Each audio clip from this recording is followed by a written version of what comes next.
Ladies and gentlemen, boys and girls, Halloween Kills time is here. That's right, we're talking about, I gave it away. It's Halloween Kills on Kills by Kills.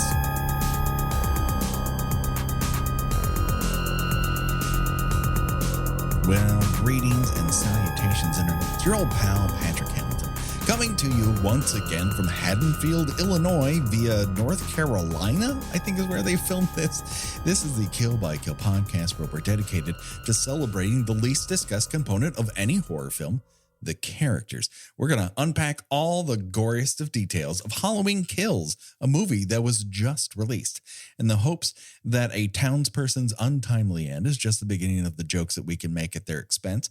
And as always, there's only one person I trust that if I start to say, "Evil dies tonight," she will join me in that chant and even bring an iron to our killing party of Michael Myers, the one, the only, Gena Radcliffe. How are you doing today, Gena? I'm mad at you. You stole my joke. Which one? The Evil Dies Tonight or bringing an iron to the beatdown? I was going to say, did you know? Have you heard? Evil dies tonight. Nope, you stepped right on it, you motherfucker. Is it time after 5 nearly and a half years that we start to talk about this before I just launch into my stupid joke? Which is, I think, probably what someone at Blumhouse Universal should have asked before they filmed Halloween Kills. Oh! Hi-yo!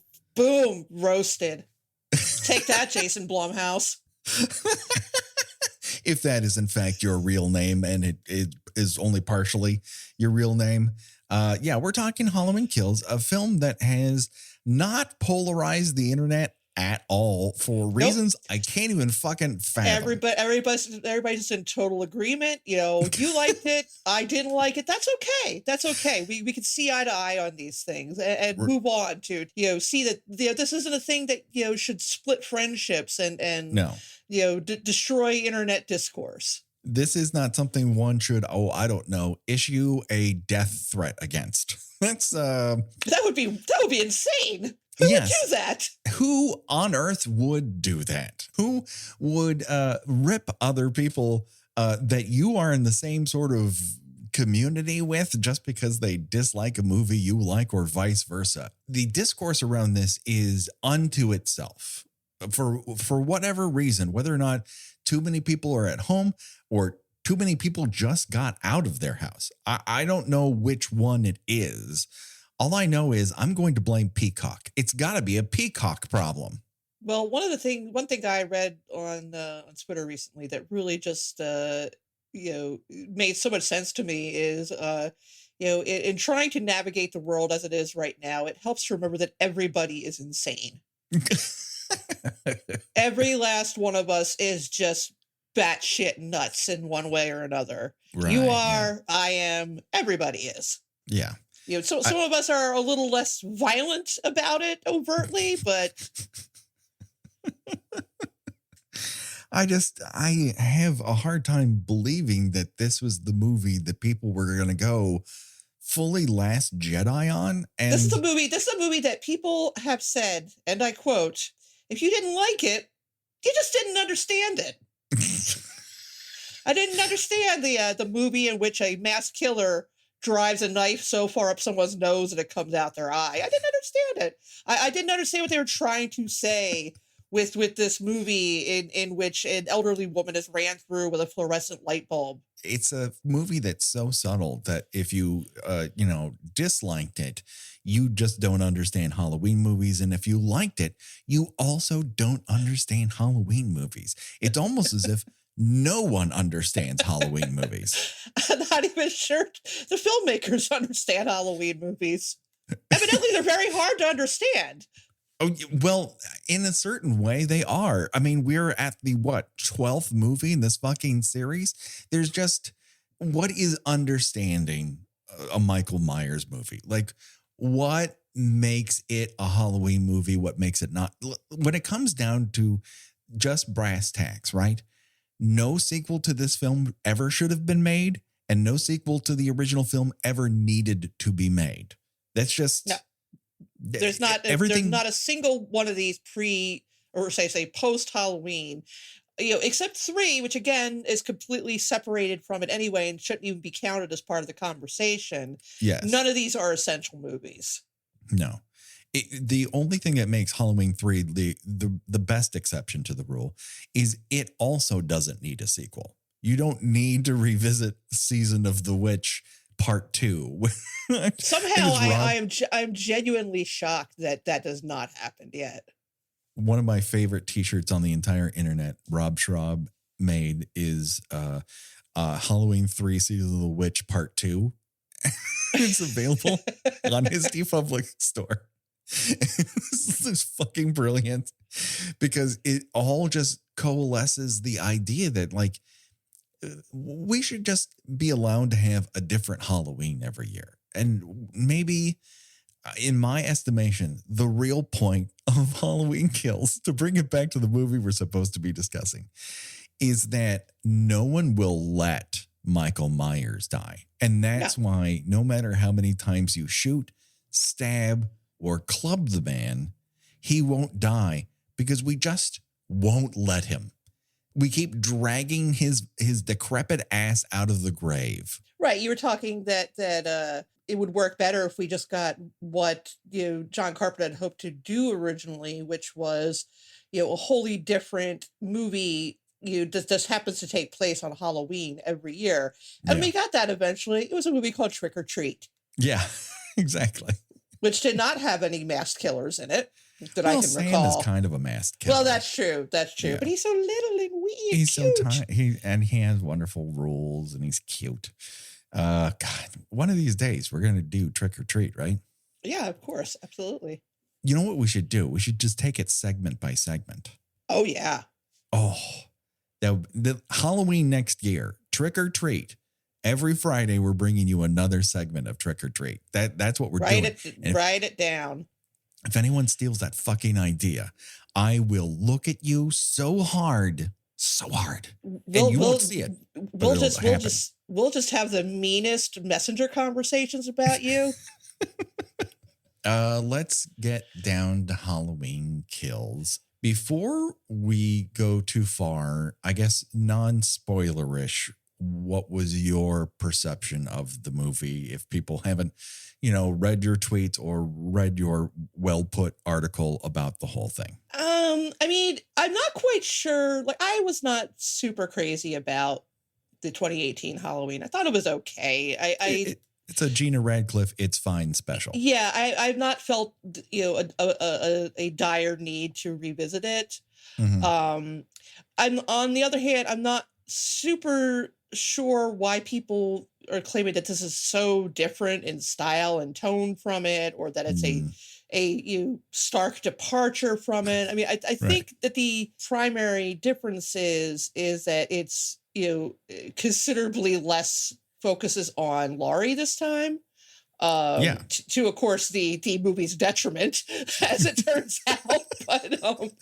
But yeah, I mean, to me, that's the primary difference is you get to know some of the other people in the town, and Laurie is in it for a grand total about 15-20 minutes. She's she's almost entirely in a hospital. Mm-hmm. And just kind of has these blabbling monologues about how the more Michael kills, the stronger he becomes, and that everybody going nuts and creating this lynch mob is exactly what he wanted, what he intended the whole time to do. And it's just like, I think you're hitting those painkillers a little hard there, Laurie. The needle full of painkiller that she stuck in her own ass at one scene. But why so hard? This is the thing that struck me about that scene. It's almost as if she's trying to reach her spine through her butt cheek. I just don't understand why she has to. It's just, you just bloop it in and zoop.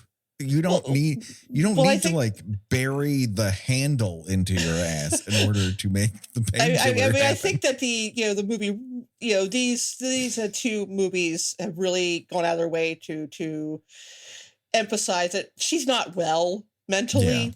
Yeah. Mm-hmm.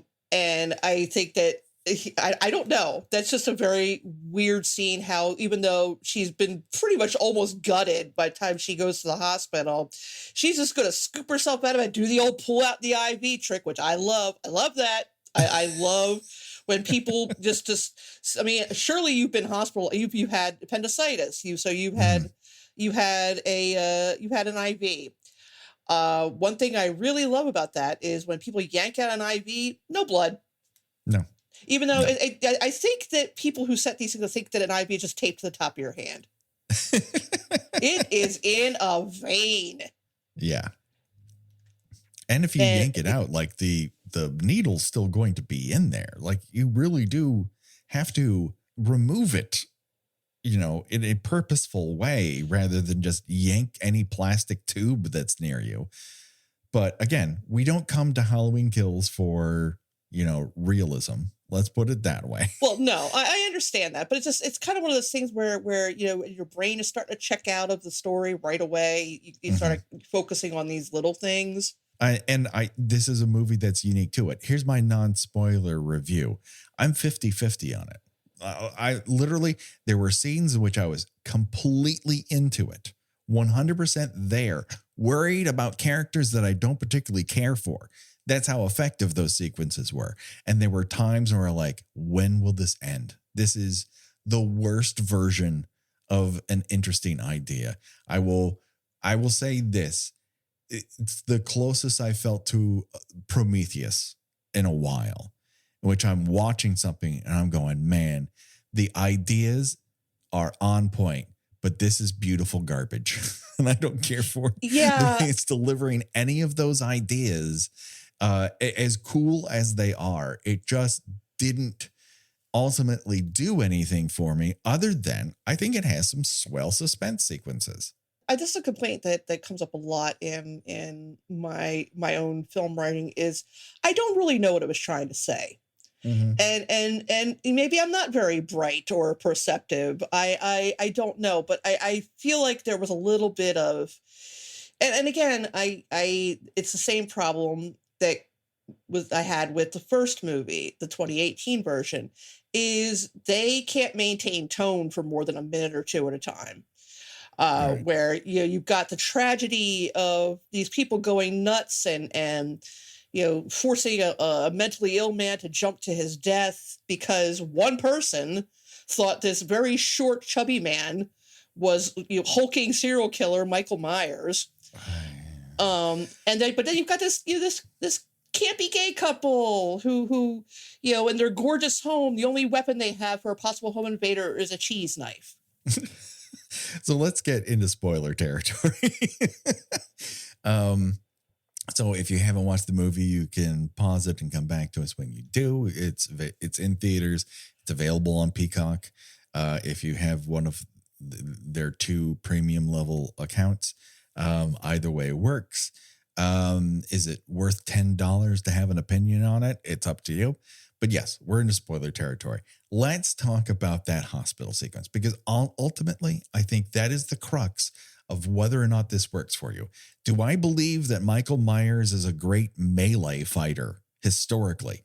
No, that's not really what a Michael Myers is. He's a sneaky dude who appears and disappears and plays deadly tricks on people. That's Michael Myers. He's not a fucking Mortal Kombat player.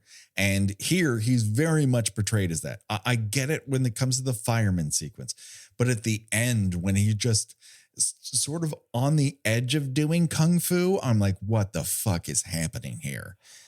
But there's a stark difference between that guy walking around and this tiny little man who's hunched over like he's partially a rat, and everyone's going, Michael Myers, give me a fucking break. They showed 2 pictures on the goddamn television. I've seen, an explanation. Oh, well, it's supposed to be like Frankenstein. And it's like, yeah, but Frankenstein was, and then like, oh no, it's supposed to be like the Capitol riots. It's like, yeah, that would make sense if this one hadn't been filmed in 2019. And I guess it's difficult to not watch that through the lens of this, but also don't this is what I'm trying to put into words. This riot is led by people who is led by Tommy Doyle, who is about 50 now, I guess, about our age. Yes, I would assume so. Yes, and he is evidently as tormented by memories of that night as Laurie is, and so is what's her face, the little girl. Who's now a Real Housewife. She's surprisingly fine. Kyle Richards is good in this movie. Honestly, I don't know that there's a ton of casting problems. I just think they're given roles to fill that I don't think anyone can actually rescue. There was someone on Twitter who, and my apologies for not remembering exactly who they are. There are so many fucking takes on this movie, but they're like, would Paul Rudd actually being cast in this as a sort of bone to be thrown to the Cult of Thorn group in the world to play that role again? Would he have rescued this movie? And my answer is no. No, because the character is terribly written. Because Tommy Doyle is so traumatized by this event that happened as a child. He's basically turned into a QAnon guy. And you don't set this character up as someone to be, that you're supposed to feel empathy for, and then he gets a man killed. And only appears to be slightly perturbed at that. And like begs for a second chance. And I'm not entirely sure that he deserved the second chance. And I don't think it's as easy as provide me with a car. Oh my God. The other thing, the difference between this group mentality and QAnon and the Capitol rioters are that QAnon is bullshit. And the people, everyone was angry at the Capitol is also bullshit. And Michael Myers in this fictional universe killed fictional people. That is a reality within this fiction. So there's a big difference between the actual like impetus for people to get angry and do crazy things. Yes, people could get angry and do crazy things out of all sorts of bullshit. But Michael Myers is in point of fact not actual bullshit. So if you're going to do that, his mere presence drives people crazy, which it seems to toy with as a supernatural idea. Right, which again, that's another thing that pisses me off is David Gordon Green and Danny McBride went to an awful lot of trouble to talk about how much, everything that happened after the original Halloween was just going to be gone, just a retcon. And now it's cute. They're kind of doing a little column A from column B. There's a Halloween 3 reference. Yeah. There's a dead ass clip from Halloween 2 inserted in there. That's not from Halloween 2. That is from the Funhouse. No. I'm talking about when there's a quick cut of when Sheriff Brackett looks at Annie's body in the body bag, where she still has her eyes open. Right. You're totally right. Don't bring back the fucking supernatural shit. That's like when so many people just tuned out to the whole franchise altogether. Is because that was the point where they were running out of ideas. To explain why this guy is still alive after all this time and all this shit that's been done to him. And now you're going to hint that, no, maybe he is some sort of supernatural force after all. Come on, fuck off with that, honestly.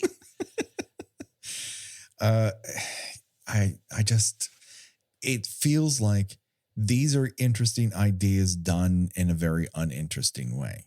If you want to go that route, that his mere presence drives people insane, then have people turn on each other.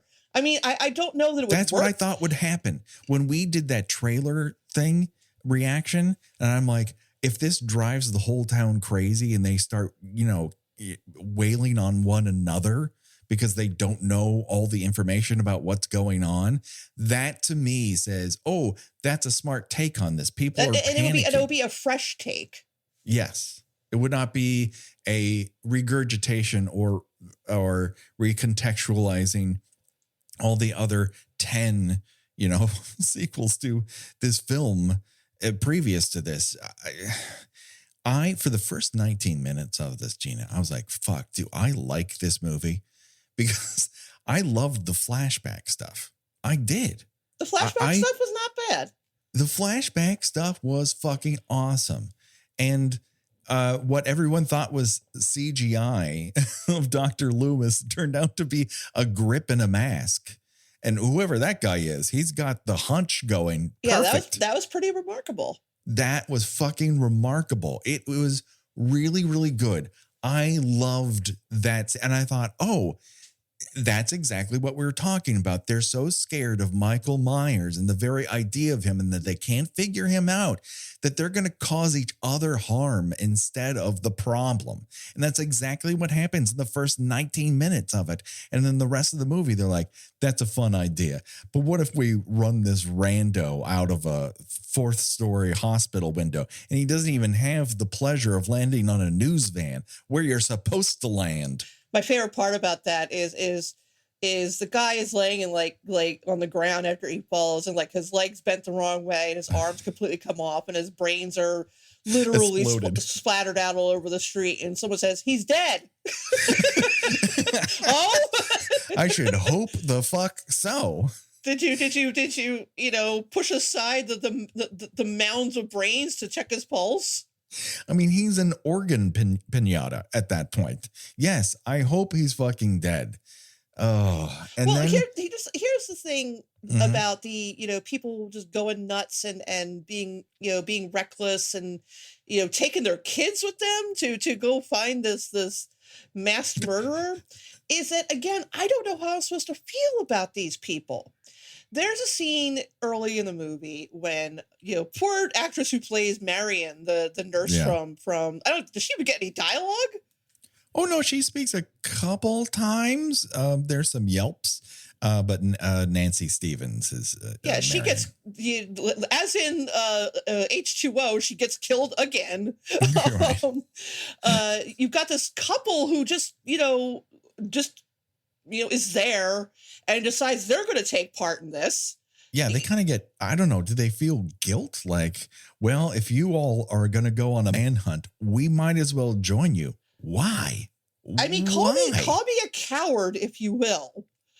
But if I was, in a small town and I heard that there was an escaped mass murderer running around, I would use to use your phrase, beat feet, gather up my family and leave town for a few days till that all blows over. No, he's a natural disaster. You don't stay in town for that shit. I'm not picking up pitchforks and joining the crowd. But anyway, this couple, so after the husband is killed, the wife shows up just wildly firing a gun at Michael.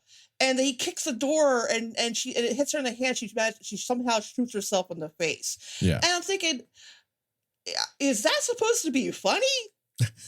Like, am I supposed to be amused that this incompetent boob thought she could kill Michael Myers and got herself killed for it? Because I don't know. I don't care for that. Yeah. I don't know. It was this close to being that I think you should leave sketch, where he gets made fun of by the magician and his wife when they're in their bed later that night. It's like, you're a fucking pussy.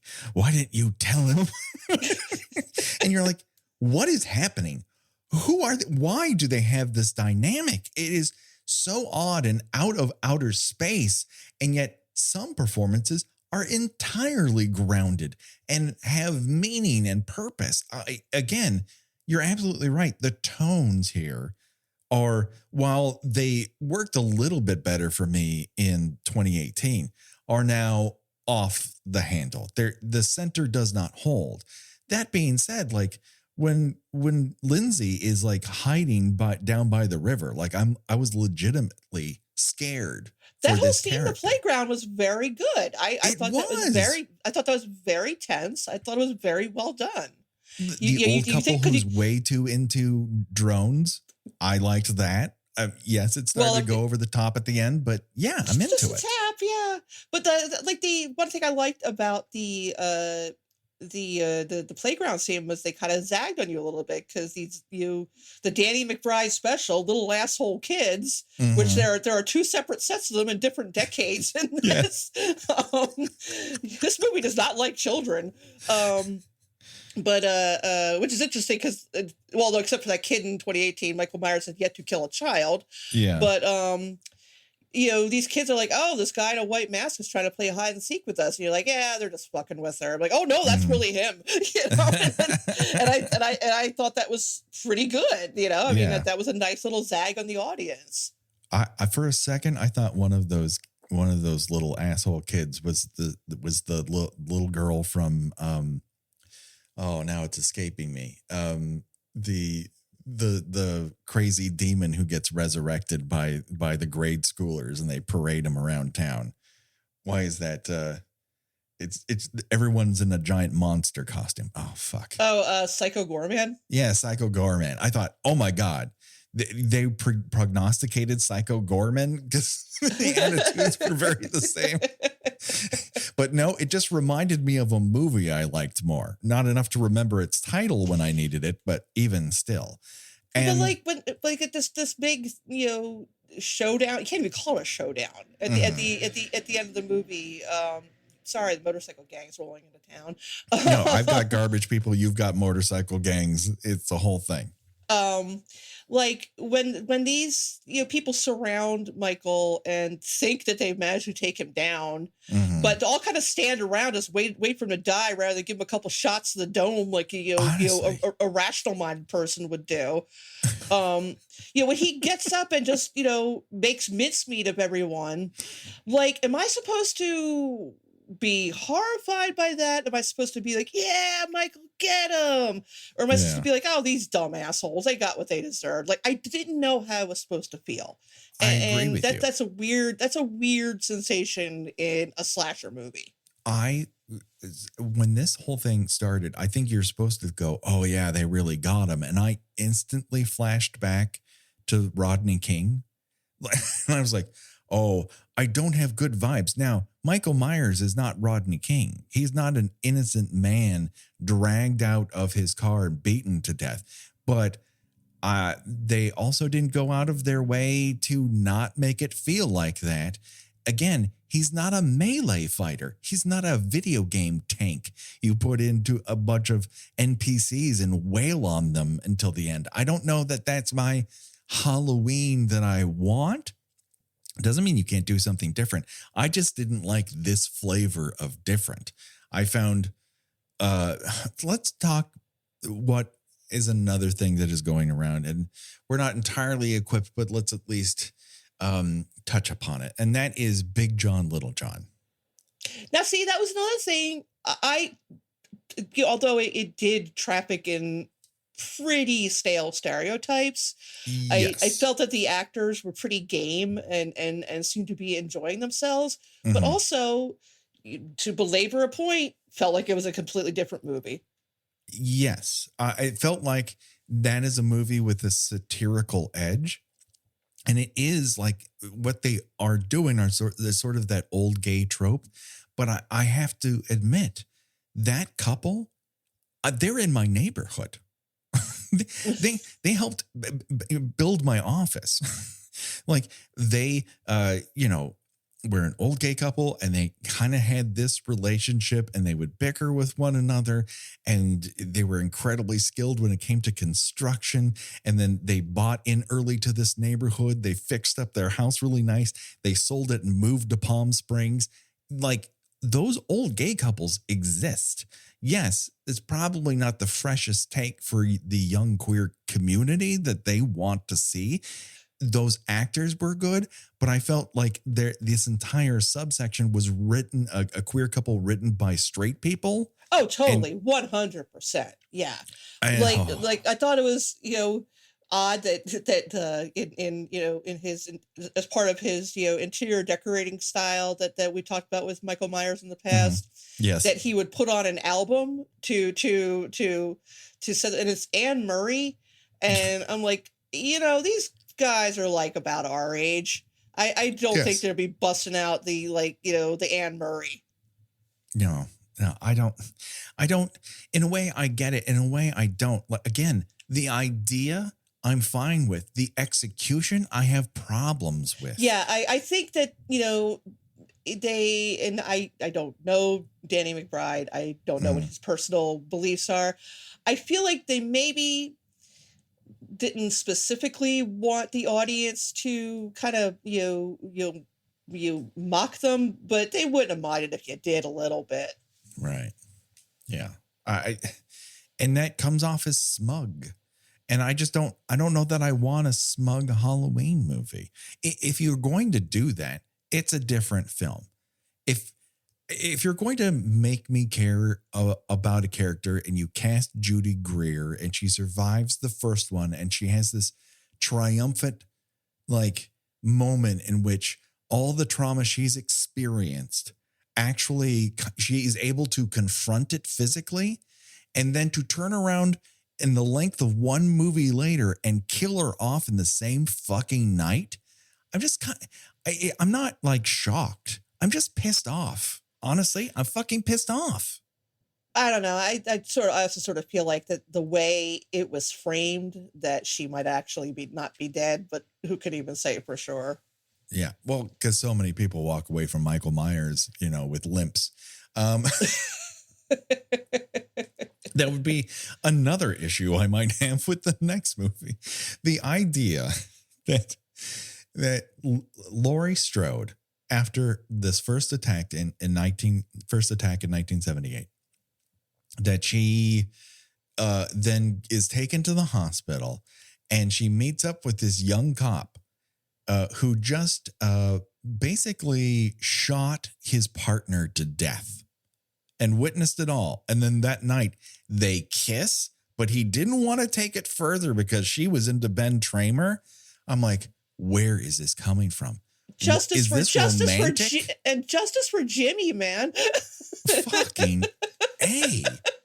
I mean, Jesus fucking Christ. I know I get all I want to make out with somebody after I just plugged my fucking partner through the throat. And then one of the other sheriff deputies like switch guns with me because, wacky shit happens out here. Yeah, they were pretty surprisingly all right with that.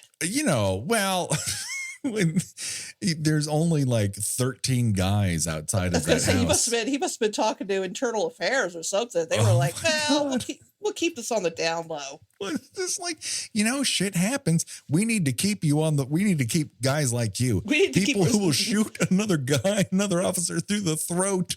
We need to keep this 18-year-old deputy on the force. And then to turn it around like this was their meet cute. Their meet cute was after this, Gena.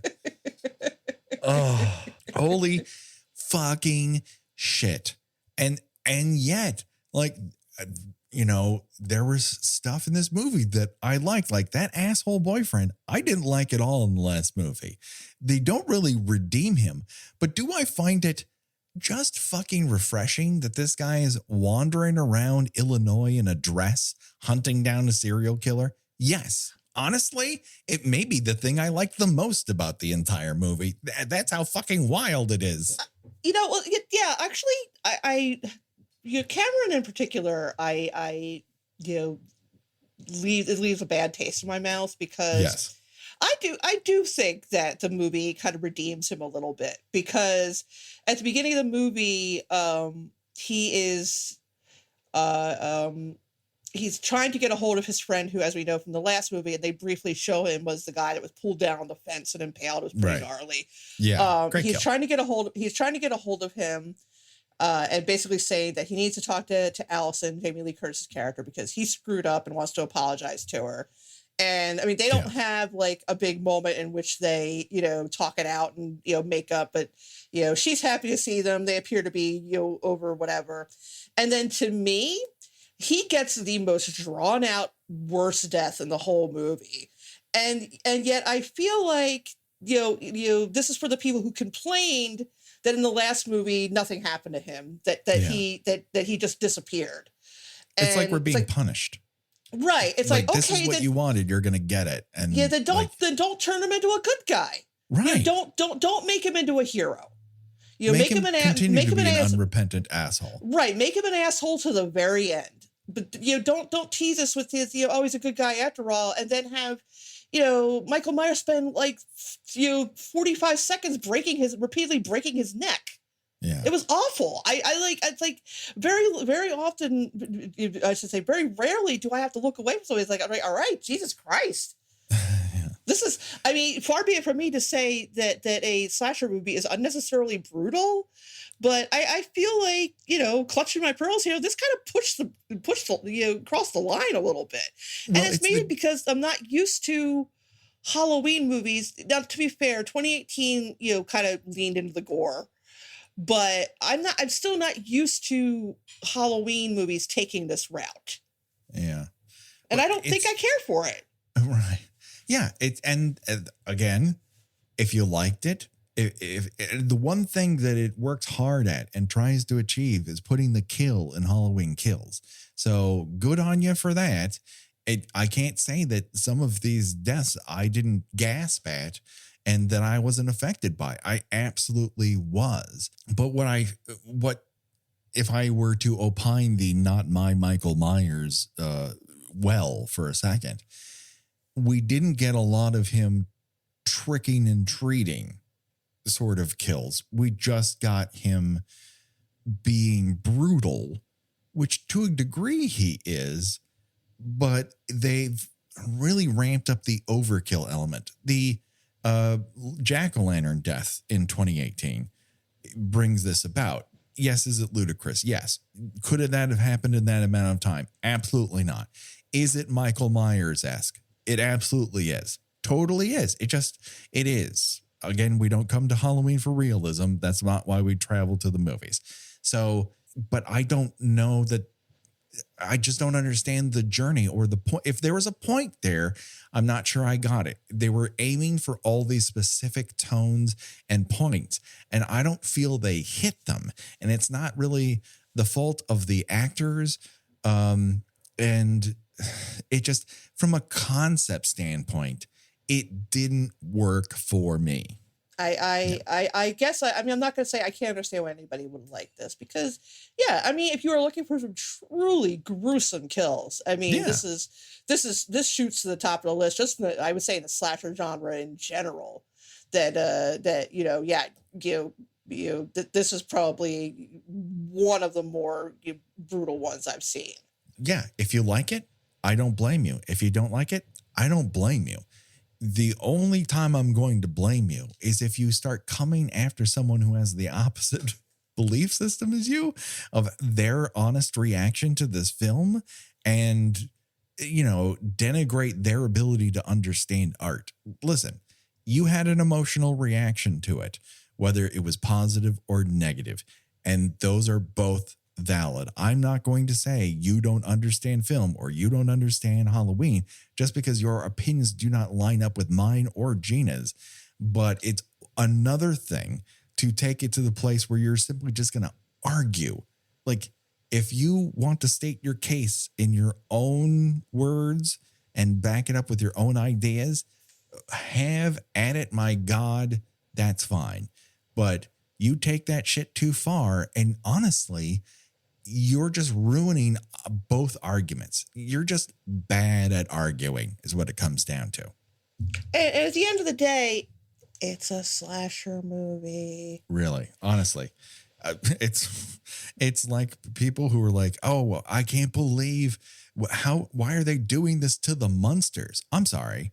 Are we denigrating the holy grail of the golden age of television that is the fucking Munsters? Who cares? Like, that film could be great. It could suck. You know what you've seen from it? 4 on-set photos of people who look like they would be on the fucking Munsters. Oh my God. Daniel Roebuck as Grandpa. He looks fucking amazing. I was in a play with Daniel Roebuck. I'm the biggest Daniel Roebuck fan on the face of the planet. Let that man get his bag. He's got a family. He's got a mortgage.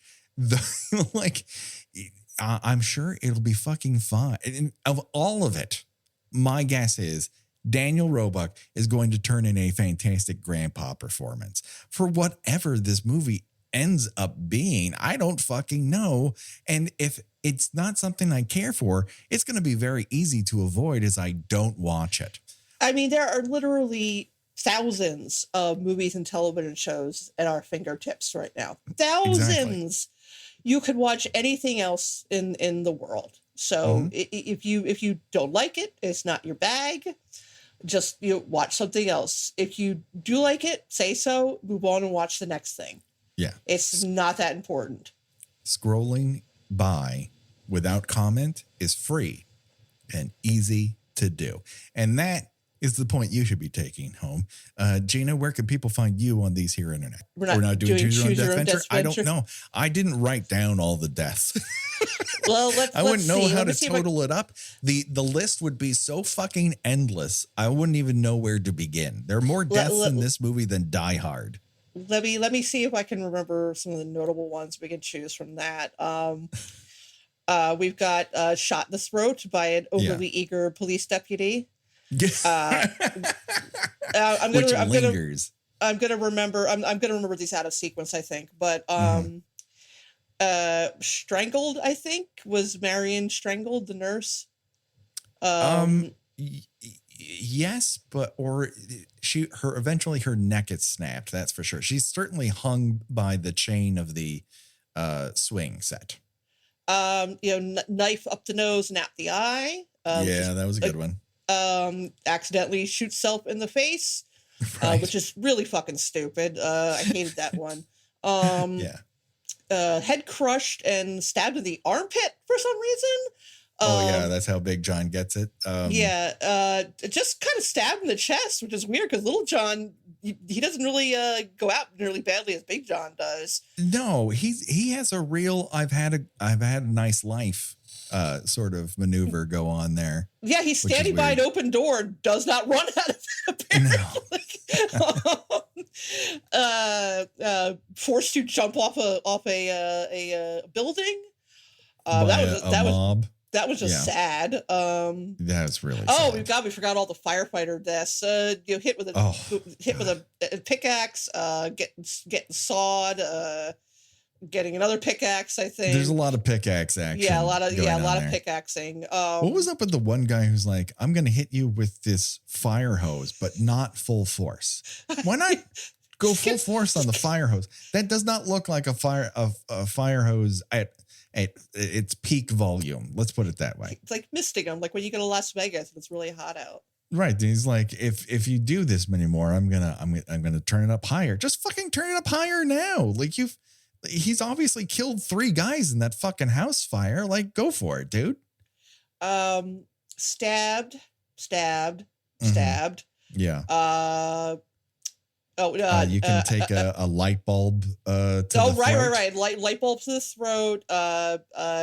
Head smashed, and I guess his neck was impaled. Whatever the hell happened to Lonnie, he was just like stuffed and hanging out of an attic door. Yeah. It wasn't good though. Yeah. Another neck, a brutal prolonged neck breaking. No one should want that one. You're very weird if that's the one you take. Yeah. And beaten to death with your own baseball bat. And stabbed in the stomach for good measure. Yes. What's it going to be? Gena? Yeah, I'm going to be a chicken. I'm just going to take Little John. It's like he seemed to have the least brutal death of everybody. He just took a knife in the chest. It looks like it's like he died of a broken heart and then was stabbed arbitrarily. Aww. Yeah. Aww. I know, it's terrible. He's probably thinking, how am I going to pay this mortgage without him? This is not the way you treat Groundlings legend Michael McDonald. That's what I'm going to say. Poor guy. Which one am I going to take?